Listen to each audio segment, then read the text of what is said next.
ராஜா,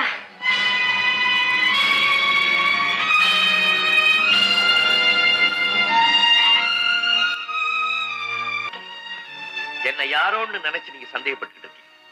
சந்தேகமே இல்ல, அது நீங்க தான். இல்ல, போய். சத்தியமா நீங்க ராஜா இல்ல? இல்ல. உங்க தங்க கமலா மேல ஆணையா சொல்லுங்க. என் தங்க கமலா மேல ஆணையா சொல்றேன். அந்த ராஜா செத்துட்டான். ராதா, கல்லூரி நாட்கள்ல ஏற்படுற காதல்லாம் கடல் மணல்ல பதியில அடிச்சு விடும் மாதிரி அலை வந்து அழிஞ்சு போயிடும். அதையே கல்லுல செதுக்கிற சிற்பமா நீ நினைச்சீன்னா அது உன்னுடைய முட்டாள்தனம்.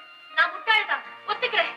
ஆனா உங்க மாதிரி மணலே அடிச்சு விடுன்னு ஒண்ணுக்கு ஒன்பதா உதாரணம் நானும் அடிக்கிருப்பேன். இப்ப அடுக்க முடியலையே, அழறேன். இத பாருங்க ராஜா, எங்க அப்பா எனக்கு கல்யாணம் பண்ணி வைக்கணும். Very good, very good. நீ புதிய வாழ்க்கை ஆரம்பிச்சுன்னா பழசெல்லாம் தானாவே மறந்து போயிடும்.